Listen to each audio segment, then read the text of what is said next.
Morning friends, दोस्तों, मेरे सभी भाई बहनों और मेरे परिवार को खूब सारा प्यार। मैं रवि टेलर आप सबके साथ, मेरी मोदीगेर फैमिली के साथ। और मुझे मोदीगेर जीते हुए पूरे मात्र 20 दिन हुए हैं और मैं मोदीगेर को बहुत जिंदा दिल से जी रहा हूँ। आई होप आप सब भी बहुत खुश होंगे, समृद्ध होंगे और अपनी खुशहाल ज़िंदगी में बहुत ही जिंदा दिली से जी रहे होंगे।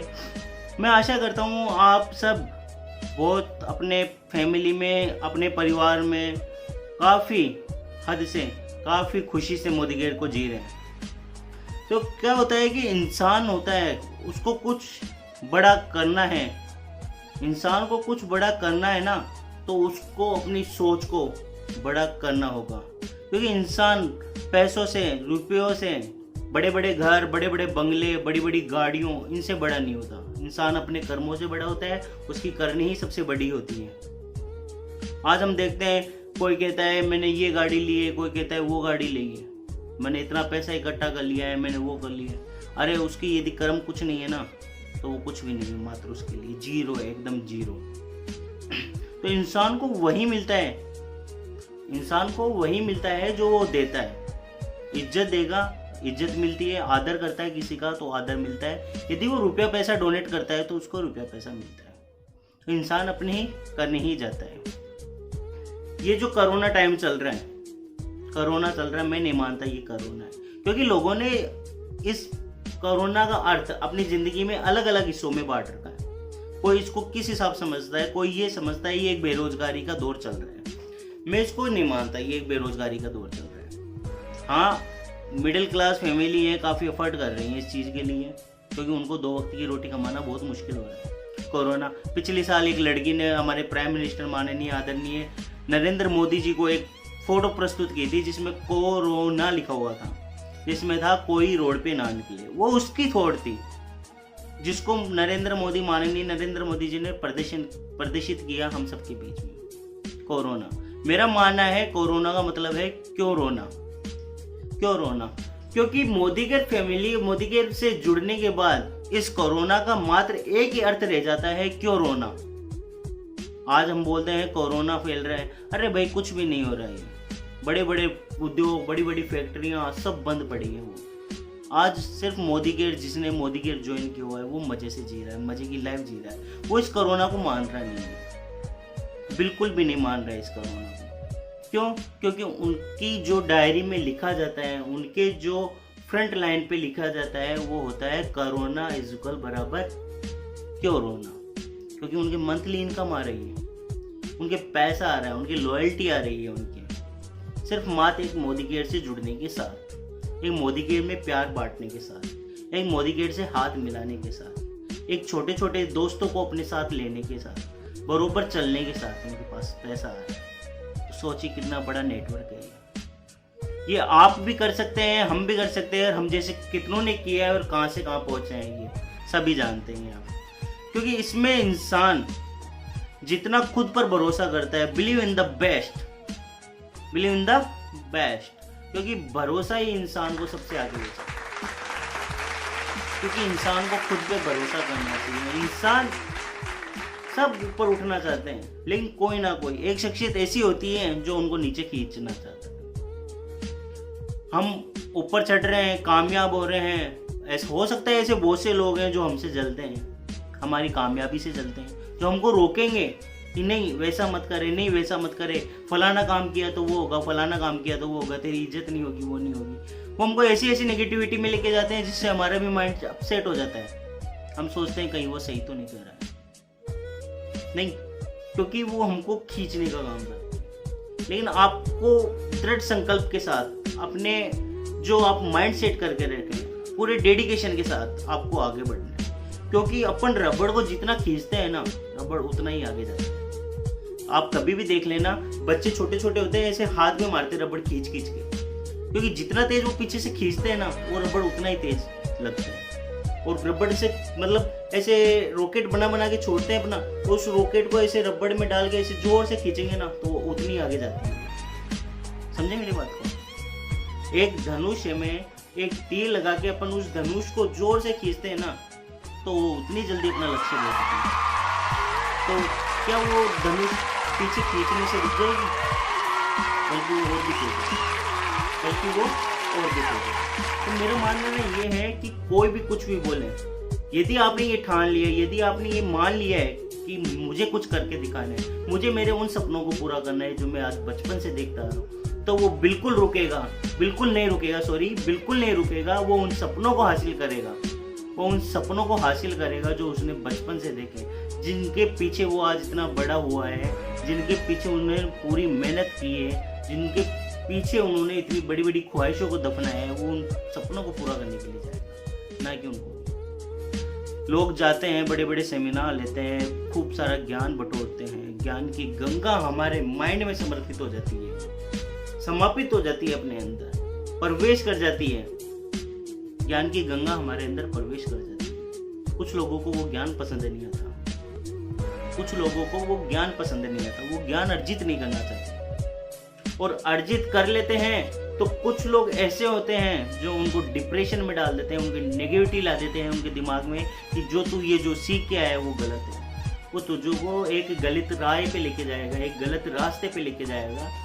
तो वो क्या होता है, जितना भी ज्ञान गंगा हमारे दिमाग में भरी हुई है, क्योंकि मतलब हम घर से निकलते हैं पूरा ज्ञान अर्जित करके, एफिडेट टाई वाई लगा के, सूट वूट लगा के, हमारी बैग साथ में लेके, हमें पता है हमें जाना है कहाँ पे, हम क्या बोलना है, हमें क्या नहीं बोलना है, सबके सामने हमें पता रहता है कि हमें आज किस बात पे चर्चा करनी है।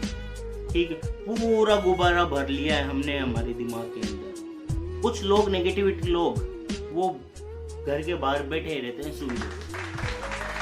जितनी आपकी ज्ञान की गंगा भरी हुई है, जितना आपका दिमाग में भरा हुआ है, उस गुब्बारे के सुई करना नहीं भूलें।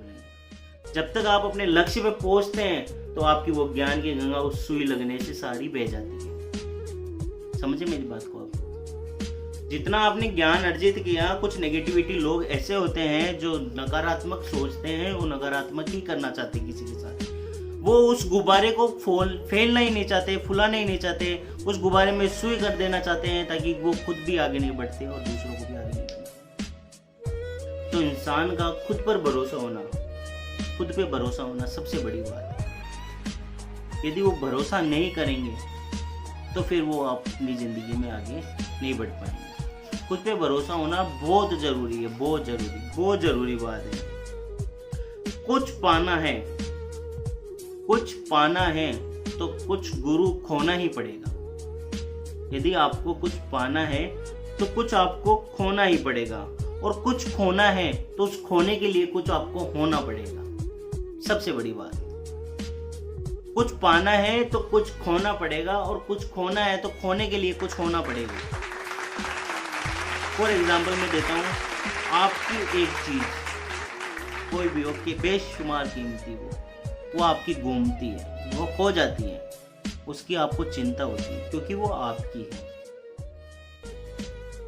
आपकी है, आपने कमाई है, अपने पास होती है वो। जो चीज हमारे पास है ही नहीं तो उसकी हमें चिंता क्यों? उसकी चिंता हमें क्यों होती है? जो हमारे पास है ही नहीं उसे खोने का डर कैसा? जो हमारे पास है ही नहीं उसे खोने का डर कैसा? एक बात और, आपको कोई भी उठने नहीं देगा, आपको सब आपको खींचेंगे, लेकिन आपका विश्वास, आपका अंदर से विश्वास, आपका दिल क्या बोलता है, आपका मन क्या बोलता है, आपकी थॉट क्या बोलती है, वो आपको आगे लेके जाएगी, वो आपको आगे बढ़ाएगी। एक ऐसी एक कहानी बताता हूँ मैं आपको। एक विदेश तो बहुत बड़ी बात हो जाती है, आपको एक कहानी बताता हूँ मैं। एक इंडिया में, राजस्थान से बाहर निकलकर एक इंडिया में एक आदमी कमाने जाता है अपने बच्चों के लिए, अपनी बीवी के लिए, अपने माँ बाप के लिए। एक मिडिल क्लास से बाहर जाता है, वो देखता है विदेश में खूब रुपया है, इंडिया में खूब रुपया है, वो जाता है बाहर कमाने। लेकिन क्या होता है बाहर जाने के बाद में, बाहर उसको वो फैसिलिटी नहीं मिल पाती है जो उसके इंडिया में है, उसके घर में है, उसके अपनों के बीच है। नहीं, वो वहाँ पे जाने के बाद 2 नंबर का धंधा स्टार्ट कर देता है। वो वहाँ पे एक माफिया बन जाता है, गुंडा बन जाता है, वो विश्वास तो देखो उसका। वो वापस आता है कुछ साल बाद वो वापस आता है, अपने गांव आता है, अपने राजस्थान में आता है। आने के बाद में मस्त नहा धोई की और की देखता है कांच में, ओहो आज तो शेविंग नहीं बनवाई, दाढ़ी कुछ ज़्यादा ही आ रही है, हजामत करवानी पड़ेगी, हजामत करवानी पड़ेगी। वो गांव में जाता है हजामत वाले के पास, एक नाई की दुकान पे जाता है, पास में रिवॉल्वर रखी हुई है क्योंकि 2 नंबर का धंधा वो स्टार्ट कर चुका है। पास में रिवॉल्वर रखता है अपने पास में और नाई की दुकान पे जाता है और नाई वाले से कहता है कि भाई मुझे हजामत बनवानी है। नाई बोलता है बिल्कुल बिल्कुल, क्यों नहीं, बिल्कुल बनाऊंगा सर आपकी हजामत, बिल्कुल करूंगा। तो बोलता है, बोले ठीक है लेकिन शर्त है मेरी एक, हजामत करने के मैं 5 लाख रुपए दूंगा तुम्हें। नाई अफसोस में पड़ जाता है, 5 लाख रुपए, एक शेविंग के 5 लाख रुपए। अंदर से लड्डू, मन में लड्डू फूटता है उसके, वाह एक शेविंग के 5 लाख रुपए, यानी कि मुझे तो कुछ करना ही नहीं पड़ेगा आने वाले कुछ दिनों के लिए।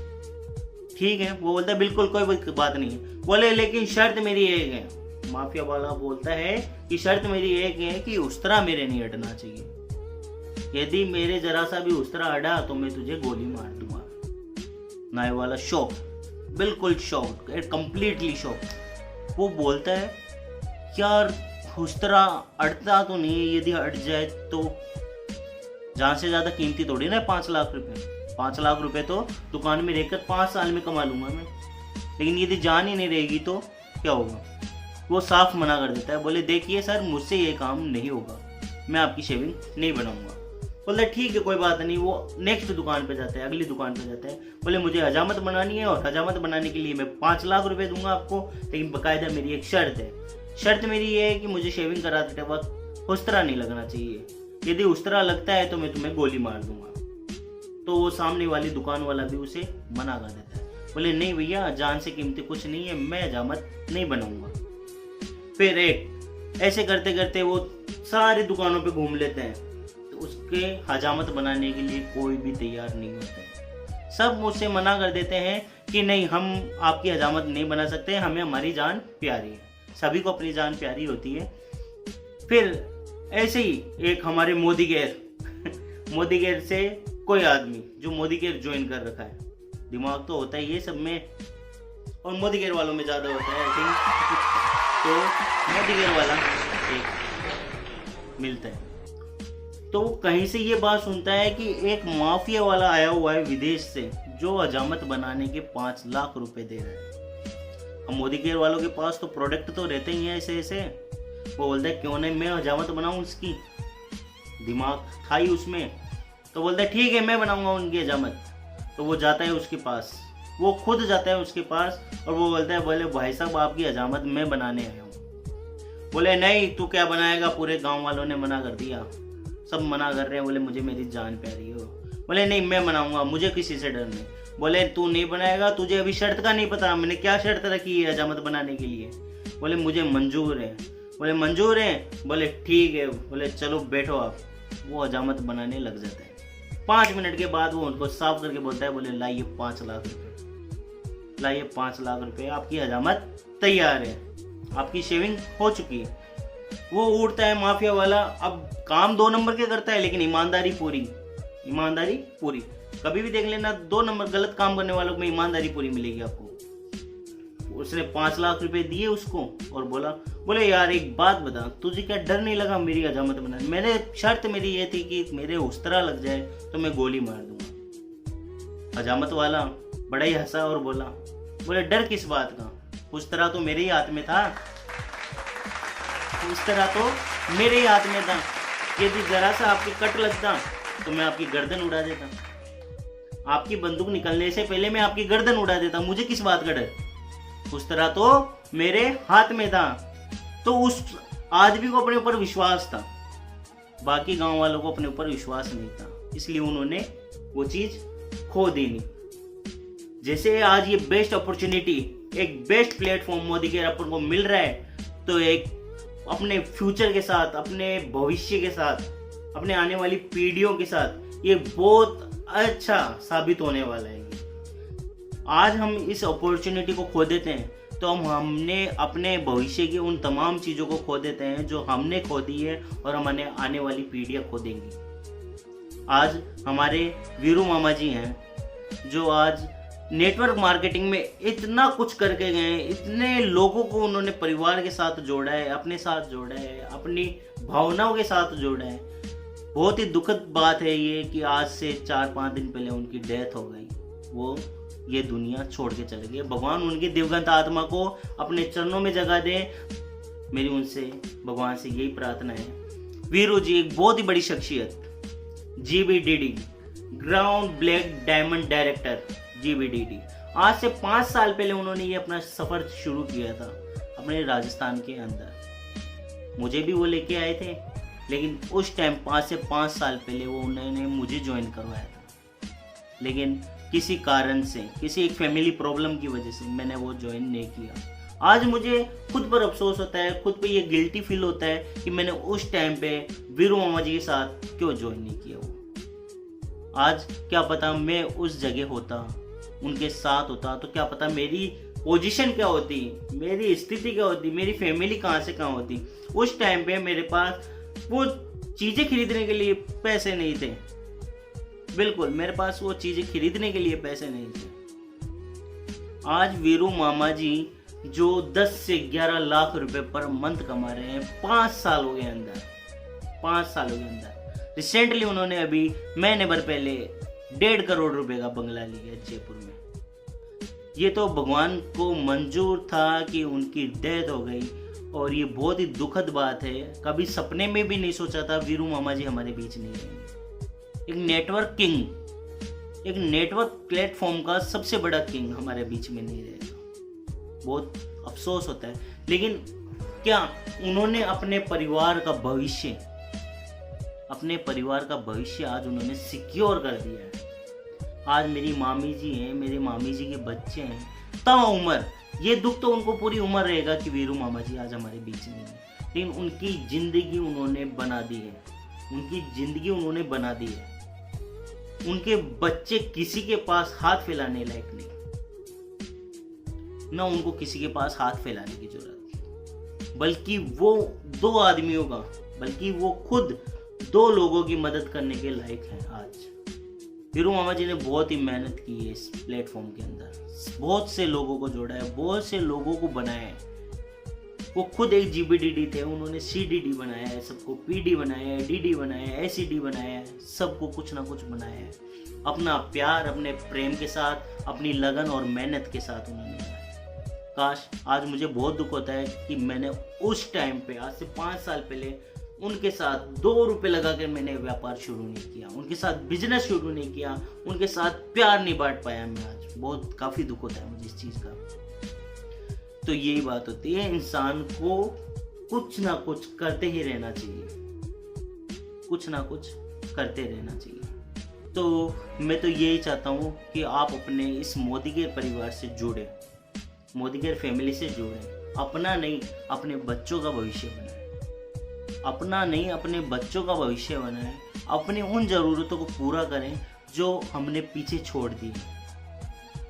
लोग बोलते हैं यार तू क्या करेगा, तेरे बाप दादाओं ने कुछ नहीं किया। काफ़ी लोग हैं इस फील्ड में आने के बाद ये बोल ही देते हैं कि यार तू क्या करेगा, तेरे बाप दादाओं ने नहीं किया। अरे तो भाई बाप दादा करते तो हमें क्या ज़रूरत थी ये करने की। आज हमारे बाप दादा ये करते तो हमें क्या ज़रूरत थी ये चीज़ करने की। हमें कौन सा क्या करना था, हमें सब कुछ तो बाप दादाओं ने कर दिया था। आज मेरे वीरू मामा जी ने जो किया है, उनके बच्चों को क्या ज़रूरत है वो चीज़ करने की। उनके लिए इतना सब कुछ करके गए हैं, लेकिन मुझे पता है उनमें एक वीरू दौड़ता है, और उनमें नहीं हम सब में एक वीरू दौड़ता है। वो ज़रूर इस प्लेटफॉर्म को और भी आगे लेके जाएंगे, वो मिशन 1 करोड़ को पूरा करेंगे, बिल्कुल करेंगे, और पूरी लगन और मेहनत के साथ करेंगे। अब तो मैं भी उनके साथ हूँ, पूरी मोदीगेर फैमिली उनके साथ है, पूरी टीम उनके साथ है, क्योंकि हमारा लक्ष्य है मैं हूँ वीरू, मिशन 1 करोड़, मिशन 1 करोड़। संभावनाओं पर ये सब कुछ टिका हुआ है। संभावना यदि इंसान में रखनी चाहिए, होनी चाहिए संभावना। पॉसिबिलिटी बिना कुछ नहीं इस दुनिया में, पॉसिबिलिटी बिना कुछ नहीं इस दुनिया में। आपको एक कहानी सुनाता हूँ, पॉसिबिलिटी की एक कहानी सुनाता हूँ। एक बूढ़ा साम्राज्य, एक बहुत बड़ा बूढ़ा साम्राज्य स्वीडन के अंदर, एक वहां का राजा जो बूढ़ा है वो दो लोगों को, अपने जो काम करने वाले दो लोगों को कोई गलती के ऊपर सजा देता है, फांसी की सजा सुनाता है उनको, फांसी की सजा सुनाता है उन दो लोगों को। वो तो दोनों को कारागार में डाला जाता है और उनको हुक्म दिया जाता है कि परसों तुम्हें फांसी होगी दोनों को। अब दोनों तेज दिमाग वाले, अब एक बोलता है भाई फांसी तो है, मरना तो है 2 दिन बाद में, बिल्कुल कोई बात नहीं, क्या होगा, अब राजा तो मानने वाला है नहीं, उसने ऑर्डर दे दिया, हुक्म दे दिया। तो स्वीडन है, स्वीडन की प्रजा बहुत बड़ी है और स्वीडन का साम्राज्य बहुत बड़ा है। यहाँ पे यदि राजा अपने हुक्म से टलता है तो उनकी बहुत बड़ी बेइज्जती होगी, बहुत बड़ी उनकी इंसल्ट होगी। तो ऐसा वो करेगा नहीं, फांसी तो अपन को होनी है। अब 2 दिन बाद में तारीख आई, 2 दिन की उनकी फांसी की सजा सुनाने की। तो उसके 1 दिन पहले रात को राजा उनके पास आता है, खुद अपनी प्रजा के साथ खाना लेकर उनके लिए, उनको खाना देता है दोनों को और बोलता है कल तुम खा पी के तैयार हो जाओ, कल तुम्हें फांसी होगी, तुम्हारी आखिरी इच्छा हो जो मुझे आज ही बता दो। अब दूसरा पहला आदमी तो क्या बोले, ये फांसी तो होनी थी, दिमाग कुछ चल रहा नहीं था उस टाइम पे क्योंकि मौत उनके सर पे मंडरा रही थी, तो क्या करेगा। दूसरे वाले ने बोला सोच विचार करके दूसरे वाले ने बोले राजा मेरे पास एक आइडिया है, मेरी एक इच्छा है, क्योंकि राजा के पास एक घोड़ा था। वो कहता है, और राजा को उस घोड़े से इतना प्यार, इतना लगाव था कि वो उससे अपनी प्रजा से भी ज्यादा प्यार करता था, उस घोड़े को अपनी प्रजा से भी ज्यादा प्यार करता था। उसने बोला, दूसरे आदमी ने बोला कि राजा मैं 6 महीने में मैं आपके घोड़े को उड़ने लायक बना दूंगा, आपका घोड़ा 6 महीने में उड़ने लगेगा, 6 महीने में उड़ने लगेगा। तो राजा सोच में पड़ गया कि 6 महीने में घोड़ा उड़ने लगेगा, क्या ये तुम कर सकते हो। बोला बिल्कुल, यकीनन, क्यों नहीं कर सकता, मैं बिल्कुल कर सकता हूँ। राजा जाता है वहां से खाना देके और अपने महलों में जाके सोता है आराम से। वो देखता है यार क्या 6 महीने में मेरा घोड़ा उड़ने लगेगा, मैं तो दुनिया का वो पहला आदमी हो जाऊंगा जिसके पास उड़ने वाला घोड़ा है, मैं तो दुनिया का पहला आदमी बन जाऊंगा जिसके पास उड़ने वाला घोड़ा है। बताओ, उड़ने वाला घोड़ा इंसान बना देगा। तो राजा गया, फिर पहले वाले आदमी ने दूसरे आदमी को बोले तूने झूठ क्यों बोला राजा से, ऐसा भी कोई होता है उड़ने वाला घोड़ा, और तू बना देगा उसको कैसे, मुझे भी पता है तू नहीं बना सकता, लेकिन तूने झूठ क्यों बोला। तो उसने 4 पॉसिबिलिटी अपने मन में रखकर उसको बताई कि ये तो मुझे भी पता है कि मैं वो नहीं बना सकता, मैं उड़ने वाला घोड़ा नहीं बना सकता, लेकिन मैंने 4 भावनाओं, 4 पॉसिबिलिटी को याद में रखते हुए राजा को ये बात कह दी कि मैं उसको उड़ने वाला घोड़ा दूंगा। बोले क्या तूने ऐसा क्या सोचा, क्या सोच के तूने बोला। बोले पहली बात तो ये कि बूढ़ा घोड़ा है, क्या पता 1-2 दिन में ही मर जाए, 1-2 महीने में मर जाए, तो मुझे जरूरत ही नहीं उसको उड़ने वाला घोड़ा बनाने की। 6 महीने का मैंने टाइम मंगाया है तो मुझे जरूरत ही नहीं, ठीक है। और दूसरी बात, राजा कौन सा जवान है, दूसरी पॉसिबिलिटी, राजा कौन सा जवान है, वो भी तो एक ना एक दिन मरेगा, क्या पता 10 दिन में मर जाए, क्या पता 15 दिन में मर जाए, तो नहीं। और मेरी जिंदगी का क्या पता है, मेरी तीसरी पॉसिबिलिटी, बोले मेरी जिंदगी का क्या पता है, तो अच्छा है ना मैं इसकी गुलामी से बढ़िया मरूं, बेमौत बेखौफ मरूं। नहीं, नेचुरल मौत है मुझे फांसी वासी ना हो, ठीक है। ये तीसरी पॉसिबिलिटी थी उसकी। 3 पॉसिबिलिटी थी। बोले वाह यार ये अच्छा किया तूने। और बोले चौथी पॉसिबिलिटी ये थी मेरी कि क्या मैं, जो तू कल मर रहा है मैं तुझसे 6 महीने बाद मरूंगा, जो तू कल मौत मर रहा है मैं उससे 6 महीने बाद मरूंगा, ये मेरी पॉसिबिलिटी, ये मुझे मानना था मेरा। क्योंकि वो 4 भावनाओं को लेके जी रहा था, 4 पॉसिबिलिटी थी उसके पास। बोले ये नहीं तो वो होगा, वो नहीं तो ये होगा, और क्या पता मैं उस घोड़े को उड़ा ही दूँ 6 महीने में। ये उसकी 5 पॉसिबिलिटी, क्या पता मैं उस घोड़े को उड़ा ही दूँ। तो कहीं ना वही उसके माइंड में ये चीज़ चल रही थी, मैं कुछ ना कुछ कर सकता हूँ, उसने अपनी जान बचा लेनी। तो उसकी भावनाओं, इंसान को अपने अंदर पॉसिबिलिटी तो जरूर ही लेके चलनी चाहिए। ये नहीं तो ये होगा, ये नहीं तो वो होगा, कुछ तो होगा, बेटर होगा।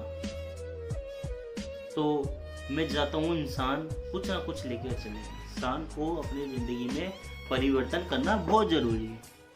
इंसान परिवर्तन से बहुत कुछ सीखता है, बहुत कुछ समझता है। इंसान परिवर्तन से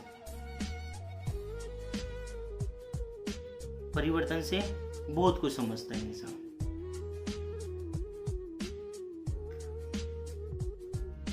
तो इंसान को हमेशा खुद पे भरोसा करना चाहिए। इंसान को हमेशा खुद पे भरोसा करना चाहिए। Believe is most important a part of our life. Believe is most important a part our life. Believe is the best. भरोसा अपनी जिंदगी का एक बहुत ही मुख्य पार्ट है। बहुत ही मुख्य पार्ट है भरोसा अपनी जिंदगी का। और भरोसा, जो इंसान खुद पे भरोसा नहीं कर सकता, वो फिर किसी पे भरोसा नहीं कर सकता, ना वो किसी प्लेटफॉर्म पे टिक सकता है। उसे जब अपने अंदर से एक आवाज ही नहीं आती कि चल बंदे तू कुछ कर सकता है, जब तक उसे वो महसूस नहीं होता, फील नहीं होता, तब तक वो कुछ नहीं कर सकता। तो ये होना बहुत जरूरी है। और मोदी केयर फैमिली एक बार जुड़ने के बाद आपको ये भरोसा खुद देती है कि तू कुछ कर सकता है, तू वो बन सकता है, तू अपने सपने साकार कर सकता है, तू वो बंगला ले सकता है, वो गाड़ी ले सकता है, वो तू यात्रा कर सकता है जो तू सिर्फ सपने में देखता है, तो वो सब सपने में विजुलाइज करता है। तो ये हकीकत से भी रिलेट करने लग जाएगा। ये भरोसा मोदी केयर देता है, और देता ही नहीं है, उस इंसान को खरा भी उतारता है उस पर, एक ताकत के साथ, एक अपनत्व के साथ, एक परिवार के साथ, एक प्यार के साथ, एक स्नेह के साथ आगे लेके चलते हैं। मैं आशा करता हूँ लोगों से आप मोदी केयर के साथ बिल्कुल जुड़ेंगे। मैं जुड़ गया, मेरी फैमिली जुड़ गई। आज तक इतने सालों तक हम नहीं जुड़े, लेकिन मोदी केयर की पावर समझ में नहीं आई थी। मोदी केयर की पावर समझ में नहीं आई थी। आज मोदी केयर को जीते 20 दिनों से हो गए, टाइम का पता नहीं चलता। मेन बात तो मीटिंग लेते हैं जूम सेशन में, इतने अच्छे लोग, इतने सीनियर डायरेक्टर, अपलाइन गुरु हमारे, इतने अच्छे मनीष जी, योगेश जी, संजय जी जिनको बाहुबली बोलते हैं, मनीष जी सरदार से, और हमारे CDD crown diamond director Naresh ji Jhunjhunu वाला। तो कितने अच्छे लीडर, कितने अच्छे गुरु, कितने अच्छे अपलाइन डायमंड हमारे साथ हैं हमारा हाथ पकड़ने के लिए। आजकल घर वाले भी हाथ नहीं पकड़ते, आजकल घर वाले भी अपना हाथ नहीं पकड़ते, वो भी हमारा हाथ छोड़ देते हैं। ये वो लोग हैं जो हमें ना कि हाथ पकड़ते बल्कि हमें चलना भी सिखाते हैं हमें। तो वे एक विजय जी हैं, विजय जी सैनी, बहुत ही अच्छे लीडर हैं, बहुत ही अच्छे। तो उनके साथ जुड़े, उनको अपना भाई, बड़ा भाई, मामा सब कुछ माने, दोस्त माने, फ्रेंड माने, छोटा भाई माने, बड़ा भाई माने, कुछ भी माने, उनके साथ जुड़े। अपने अपलाइन को कभी चीट ना करें, क्योंकि एक बार एक अपलाइन ही है जो आपके भविष्य की सोच सकता है, आपसे भी बेटर सोच सकता है, एक अपलाइन ही है। तो सबके साथ जुड़े, सबके साथ बने रहें, मोदी केयर परिवार से जुड़े रहें। मोदी केयर आपके भविष्य को सिक्योर करता है, आपके बच्चों की जिंदगी को सिक्योर करता है, बिल्कुल करता है। तो मैं आपसे गुजारिश करता हूँ, आपसे रिक्वेस्ट करता हूँ, आप प्लीज़ मोदी केयर में जुड़िए, शामिल होइए। मोदी केयर की पावर को समझिए, उसकी काबिलियत को जानिए, अपने ड्रीम को पूरा कीजिए, अपने सपनों की घुटन से आज़ाद होइए और खुल के बोलिए, मैं हूँ आज़ाद, मैं हूँ आज़ाद। बिल्कुल। नमस्कार, धन्यवाद, जय हिंद, जय भारत।